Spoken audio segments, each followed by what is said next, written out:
참 싱그러운지 이제 봄이구나 싶습니다. 오늘 예배 가운데에도 또 하나님의 싱그러운 그런 은혜 햇살이 함께 하시기를 또 주님의 이름으로 축복합니다. 히터를 하나 꺼도 될 것 같아요. 한쪽에 꺼도 될 것 같아요. 오늘 우리가 살아가는 이 시대를 성경은 분명하게 마지막 시대라고 이야기를 하고 있습니다. 종말의 시대라고 얘기를 하죠. 이것은 뭐 겁주려고 하는 이야기가 아니라 분명한 성경에 우리에게 말씀하시는 그러한 역사입니다. 종말의 시작은 언제일까요? 마지막 시대의 시작은 그것은 바로 예수님이 이 땅에 오신 예수님의 초림이 마지막 시대의 시작이고, 그리고 이 종말의 끝은 언제죠?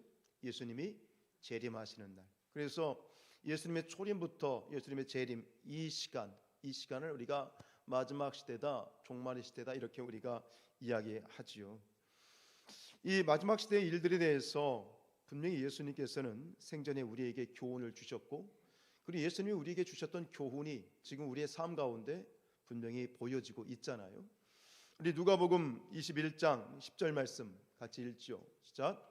또 이르시되 민족이 민족을, 나라가 나라를 대적하여 일어나겠다. 지금 그 우크라이나 러시아 전쟁이 발발되면서 또 굉장히 세계적으로 위협이 되고 있습니다만, 사실 이것은 어제 오늘의 이야기가 아니고 어제의 이야기고 또 앞으로도 있어질 사건들이라는 것, 우리는 분명히 기억을 해야 되겠어요. 11절 말씀 또 읽습니다. 시작. 곳곳에 큰 지진과 기근과 전염병이 있겠고 또 무서운 일과 하늘로부터 큰 징조들이 있으리라. 분명히 2000년 전에 예수님 분명히 말씀하셨어요. 이 땅에 앞으로 큰 지진, 기근, 전염병이 있을 것이다.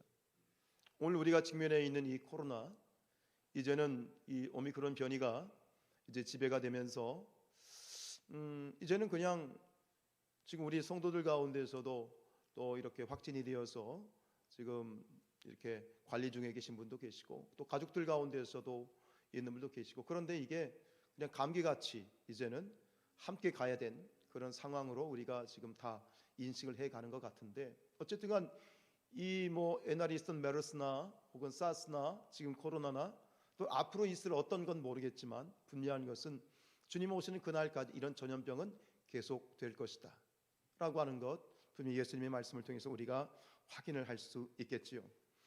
우리가 이 시대를 살아가면서 진리의 말씀인 예수 그리스도의 말씀을 통해서 이 시대를 옳게 분별할 수 있기를 축복합니다. 그리고 그 지혜를 가지고 이 시대를, 중요한 것은 우리가 이 시대를 어떻게 살아갈 것인가, 하나님의 뜻이 무엇인가를 분별하여 살아가는 지혜를 소유할 수 있기를 축복합니다. 그런데 이 마지막 시대 가운데 하나님이 우리에게 한 가지 요구하시는 중요한 한 가지가 있는데, 그게 뭐냐면 교회를 교회되게 하라고 하는 것입니다. 교회를 지키라고 하는 것입니다. 왜 그러냐면 이 마지막 시대를 살아가는 우리에게 있어서 그 승리의 비결, 승리의 비밀이 교회 안에 있다는 거예요. 교회 공동체 안에 우리 믿음의 승리의 비밀이 있다는 거예요. 예수님께서 요한계시록 마지막 시대를 살아가는 우리에게 주시는 그런 예언의 말씀, 계시록 1장 서론에 보면 이런 말씀을 주셨어요. 1장 19절입니다. 시작. 그러므로 네가 본 것과 지금 있는 일과 장차 될 일을 기록하라. 예수님께서 이제 반모섬에 유배되어 있는 사도 요한을 통해서 마지막 시대에 있어질 일, 그런데 사실은 이 2000년 전에 기록된 이 말씀은 2000년 전에 그때 일어날 일, 그리고 그 이후에 일어날 일, 마지막 때 일어날 일, 모든 일들을 포함하고 있는데, 이 말씀을 주시면서 이렇게 말씀하셨어요. 20절이에요. 시작. 네가 본 것은 내 오른손의 7별의 비밀과 또 7금 촛대라. 7별은 7 교회 사자요, 7 촛대는 7 교회라는 거예요. 이게 요한계시록의 서론인데, 그 이후에 있어지는 모든 요한계시록의 내용은 뭐냐? 바로 교회를 통해서 하나님께서 그 마지막 때의 비밀을 이 교회를 통해서 주셨다는 것이고, 교회를 통해서 하나님께서 승리의 그런 단서를 우리에게 두셨다는 거예요. 우리가 기억할 건 뭐냐? 이 마지막 시대를 승리하는 비결이 어디에 있느냐? 우리 교회 안에 있다. 이 공동체 안에 있다. 우리의 모임이 단순한 그런 하나의 예배 모임이나 신앙의 어떤 믿는 자들의 모임을 떠나서 이 우리가 함께 모여서 있는 이 예배 공동체, 우리 교회 공동체는 이 마지막 시대를 살아가는 데 있어서 승리할 수 있는 그런 하나님의 비밀이 숨겨져 있다는 사실을 여러분들이 기억하시길 축복합니다. 여러분, 하나님의 요청입니다. 마지막 시대에 교회를 지켜라. 교회를 교회되게 하라라고 하는 것.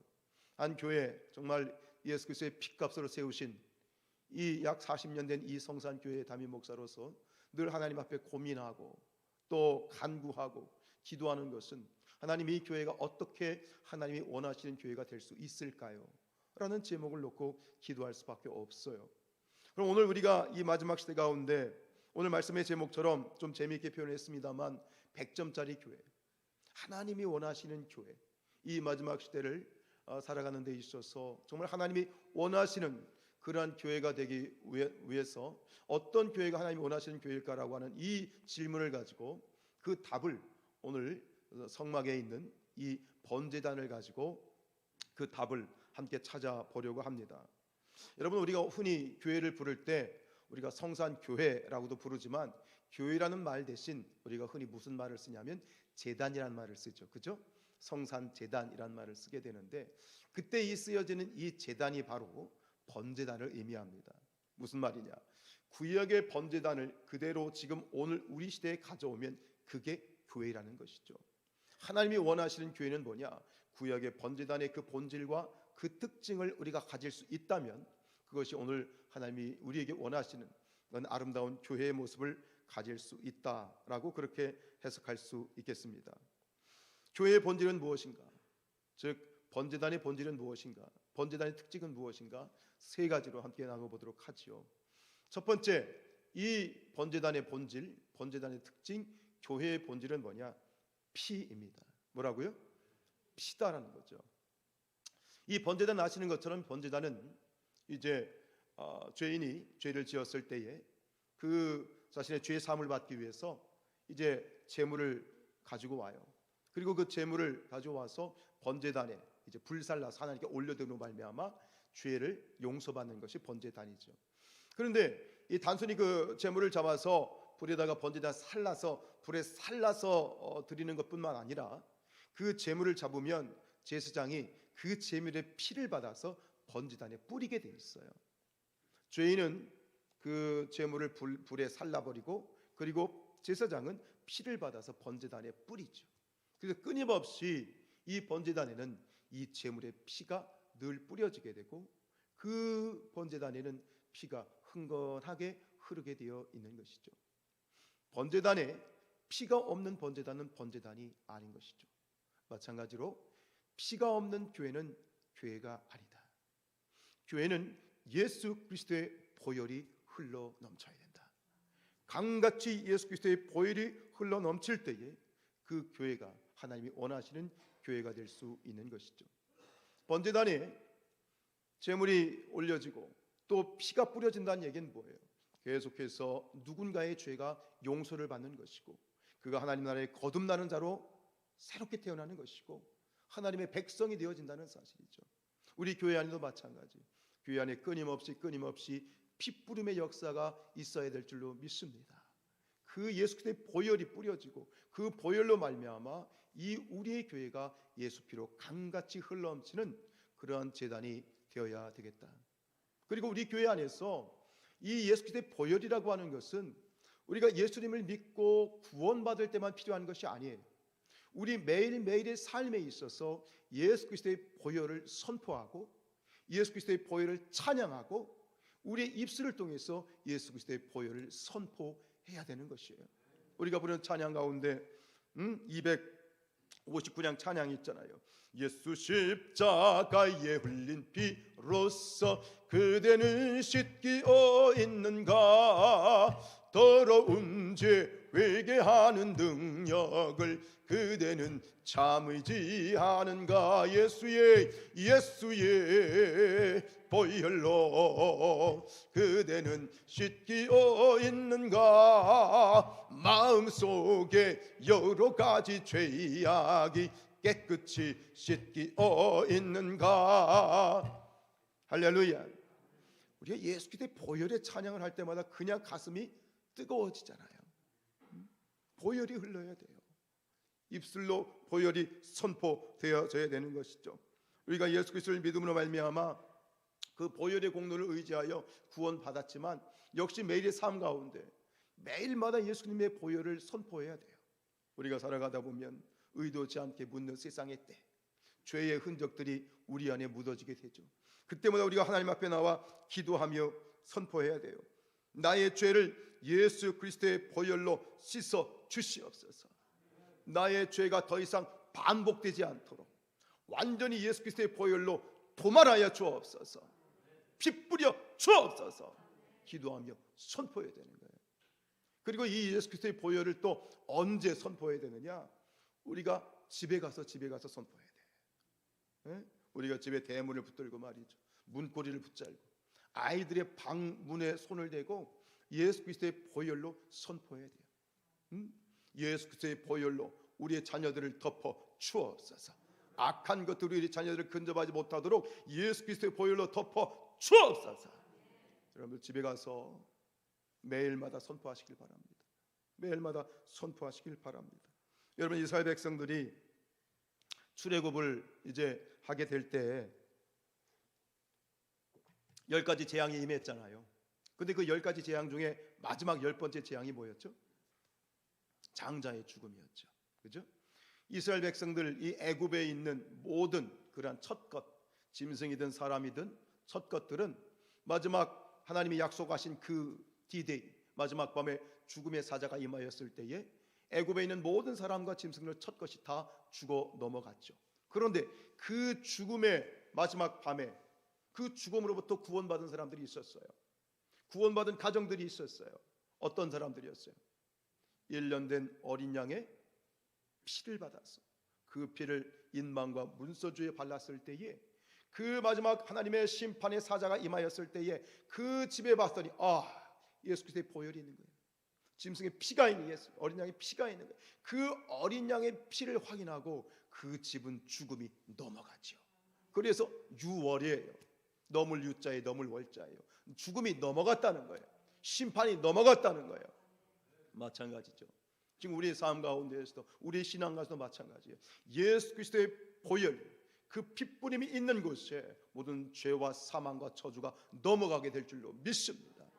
끊임없이 우리의 삶의 흔적마다 가정에서, 재단에서, 교회에서, 우리의 목장 모임에서, 우리의 일터에서, 직장에서 그 모든 곳에 믿음으로 예수 그리스도의 보혈을 선포하시고 그 보혈을 흘려 뿌리시기를 주님의 이름으로 축복합니다. 주여, 이곳을 예수 그리스도의 보혈로 덮어 주옵소서. 새벽마다 저도 기도할 때마다 우리 끊임없이 기도하는 것은 하나님, 우리 모든 성산의 가족들 가운데 예수 그리스도의 보혈로 덮어 주옵소서.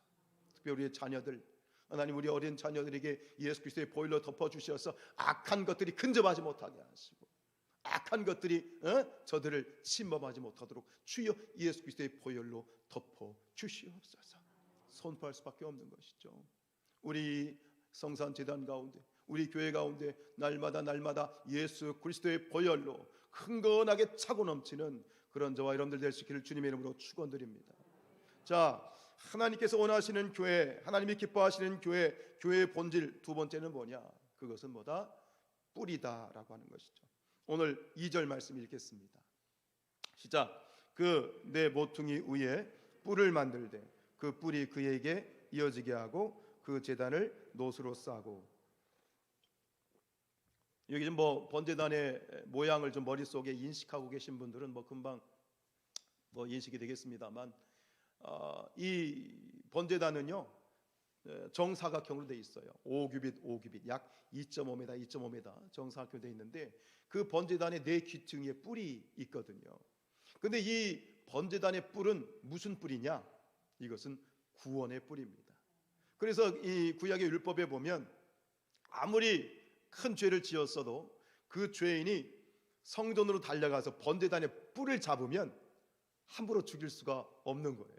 그게 구원의 뿌리이기 때문에 그래요. 이게 하나님이 정하신 그런 율법이었어요.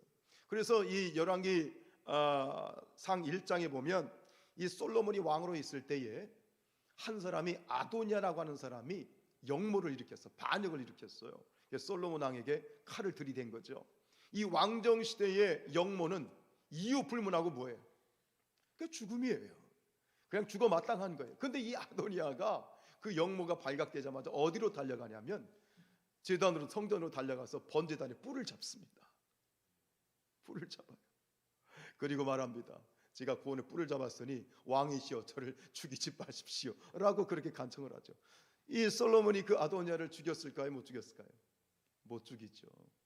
하나님이 정하신 법이기 때문에 그래요. 구원의 뿔입니다. 근데 여기서 우리가 주목해야 될 건 뭐냐면 이 번제단에 있는 뿔이 하나가 아니라 4개라는 데 있습니다. 왜 번제단 뿔이 4개일까요? 그냥 사각형이니까 구색을 맞추기 위해서 4 구퉁이에 4개의 뿔을 만들었을까요? 그렇지 않습니다. 성경의 모든 것들은 의미가 있고 특별히 성경의 숫자 중에 4라고 하는 이 숫자가 굉장히 큰 의미가 있는데 이건 뭐냐? 동서남북 사방, 즉 4는 온 땅, 온 세상을 의미합니다. 무슨 얘기입니까? 교회에 뿔이 있어야 된다는 게 뭐냐? 4개의 뿔이 있어야 된다. 이게 무슨 얘기입니까? 교회는 언제나 구원의 소식을 온 땅에, 온 세상에 항상 전파하고 증거해야 된다라고 하는 뜻입니다. 구원의 복음이, 하나님께서는 이 구원의 복음이 온 세상에 증거되기를 원하십니다. 하나님은 모든 사람이 구원을 받으며 진리를 알기를 원하신다. 하나님께서 분명히 예수님께서 말씀하셨어요. 예수님이 이제 돌아가셨다가 부활하시고 승천하실 때 천사들이 말하길 뭐라고 말하냐면 예수님이 곧 오실 거라고 말씀하셨어요. 너희들이 보는 것처럼 곧 예수님이 다시 오실 것이라고 말씀하셨어요. 그런데 예수님이 오셔야 안 오셔요? 안 오셔요. 왜요? 하루를 1000년같이, 1000년을 하루같이 인내하신 하나님께서 이 땅의 모든 이들이 구원받기를 원하시기 때문에 그 예수님의 재림을 유보시키고 계신 것이죠.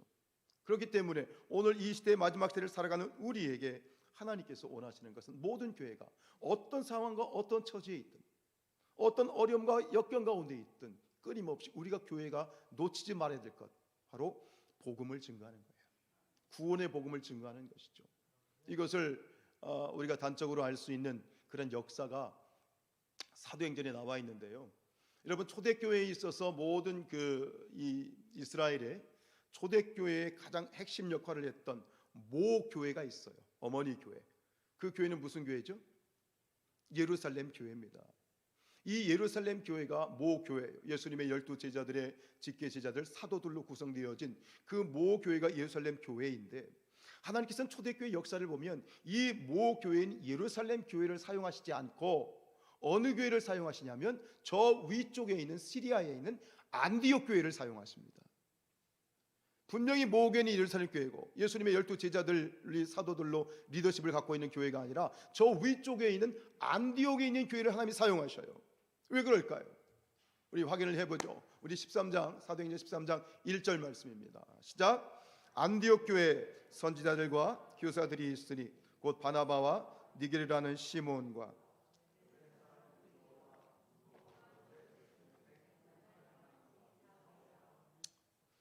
안디옥 교회 리더들이에요. 자, 그때 2절 말씀입니다. 자, 주를 섬겨 금식할 때에 성령이 이르시되 내가 불러 시키는 일을 위하여 바나바와 사울을 따로 세우라 하시니 그랬어요. 성령께서 말씀하셨어요. 내가 불러 시키는 일, 하나님께서 이 초대교회 가운데 하나님이 원하셨던 일, 그게 뭐였죠? 성령의 일이 뭐예요? 성령이 너에게 임하시면 예루살렘과 온 유대와 사마리아와 땅 끝까지 이르러 무엇을? 복음을 증거하는 거예요. 구원의 복음을 증거하는 거예요. 이것이 성령의 일이에요. 이 일을 위해서 바나바와 사울, 즉 바울을 따로 세우라. 세웠어요? 순종했죠? 그 다음 3절입니다. 시작. 이에 금식하며 기도하고 두 사람에게 안수하여 파송하였다. 하나님께서 초대교회에 모교회인 예루살렘 교회를 사용하시지 아니하고 안디옥 교회를 들어 사용하셨던 것은 그 안디옥 교회가 바로 구원의 복음을 증거하는 데 있어서 앞장섰기 때문입니다. 머물러 있지 않고 성령께서 말씀하셨던 것처럼, 주님께서 말씀하셨던 것처럼 예루살렘과 온 유대와 사마리아 땅 끝까지로 복음을 증거하는데 앞장섰기 때문입니다. 하나님께서는 어떤 교회를 들어 사용하시느냐? 마지막 시대 가운데에서 예수 그리스도의 구원의 복음을 들고 온 땅과 온 세상으로 나아가는 교회를 들어 사용하십니다. 여러분, 안디옥 교회, 오늘 우리 성산교회가 저 초대교회 안디옥 교회처럼 하나님 앞에 붙들려 쓰임받는 교회가 되기를 주님의 이름으로 축복합니다. 아까 우리 이민숙 권사님 기도하셨던 것처럼 지금 이 시간에도 이 상황 가운데에서도 참 하나님께서 참 귀하게 이 재단을 사랑하셔서 참 전도자를 보내주셨어요. 오늘 예배 가운데 못 나오셨던데 혼자 하루에 300장 500장 아파트 300장이 무슨 얘기냐면 300가구를 방문해서 지금 이 마스크 전도지를 지금 꽂고 계셔. 여러분 아파트 혹시 받아보신 분 계시죠? 저희 아파트에도 왔더라고요. 여러분 이 시 가운데 이 코로나의 상황 가운데 많은 사람들이 위축되어 있어요. 그 전도회지 보면 이렇게 써요. 힘내세요 기도하고 있습니다. 이렇게 써 있어요. 여러분 이 시대 가운데 우리가 전도지 한 장 돌리는 것이 그냥 전도지가 아니라 슬픔과 낭만과 시리에 빠져있는 이들에게 위로가 되어지고 구원의 복음, 승리의 소식, 그 아름다운 소식을 전할 수 있는 그런 우리 성산교회가 되시길 축복합니다. 이 사실 잊지 마시기 바랍니다. 어디서나 하나님께서는 복음을 증거하는 교회를 들어 사용하십니다. 축복하십니다. 그리고 부흥시켜 주시는 거예요. 이왕이면 하나님이 어떤 교회의 사람을 보내주시겠어? 복음을 증거하는 교회의 사람을 보내주시지. 그런 교회를 부흥시켜 주시지. 이 아름다운 복음 증거 사역에 함께 동참할 수 있는 그런 우리 사랑하는 성산의 모든 가족들 되시기를 주님의 이름으로 축원드립니다. 세 번째 제단의 특징, 세 번째 교회의 본질, 그것은 뭡니까? 바로 불입니다. 불. 자, 이 성막이 완성되었을 때에 성막이 완성되었으니까 이제 그것을 하나님께 봉헌을 하게 됐잖아요.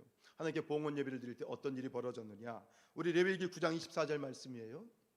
시작. 불이 여호와 앞에서 나와 제단 위에 번제물과 기름을 사른지라 온 백성이 이를 보고 소리 지르며 엎드렸더라. 성막을 지어놓고 이제 하나님 앞에 봉헌 예배를 드릴 때 하나님께 하늘에서 불이 내렸어. 그 불이 어디에 번지다 내렸어. 그리고 주님께서 말씀하십니다. 제단에 붙은 불을 꺼트리지 마라 라고 말씀하시는 거죠. 여러분 교회의 세 번째 특징, 교회의 본질, 하나님이 기뻐하시는 교회, 하나님이 들어 사랑하시는 교회 세 번째 본질은 뭐냐? 교회는 불이 있어야 돼요. 교회는 뜨거워야 돼요. 여러분 성막만, 이 성막의 시작이 불이죠. 근데 성막만 불이 아니야. 성전도 마찬가지예요. 솔로몬이 하나님 앞에 성전을 짓고 그 성전을 하나님께 봉헌할 때 역시 이 성전의 번지단에 하나님의 불이 임하였습니다. 성막의 시작이 불이, 성전의 시작이 불인데요, 그것으로 끝나는 것이 아니라 우리 이 신약에 있어서 교회의 시작이 뭐다? 불이다. 교회가 무엇로부터 시작됐다? 불로부터 시작됐다. 그 사건이 뭐예요? 오순절 마가 요한의 다락방에 임하였던 그 성령의 강림 사건, 그것이 바로 교회의 시작인 것이죠. 여러분 우리 사도행전 2장 3절 말씀 읽습니다. 시작. 마치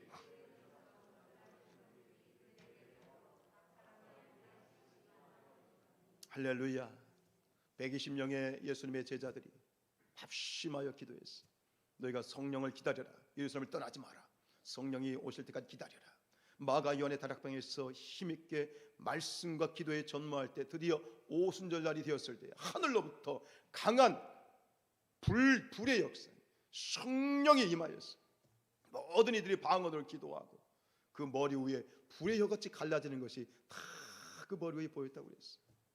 거기서 불 받고 성령 받고 은혜 받은 사람들이 각자의 처소로 흩어져서 거기서부터 뭐가 시작이 된 거예요? 교회가 시작이 된 거예요. 그래서 교육이 시작이 된 거예요. 여러분 성막의 시작이 불이다. 성전의 시작이 불이다. 그리고 우리 교회의 시작이 뭐다? 불이에요. 그럼 교회가 뭐가 있어야 돼? 불이 있어야 되죠. 불이 있어야 되죠. 뜨거워야 되겠죠.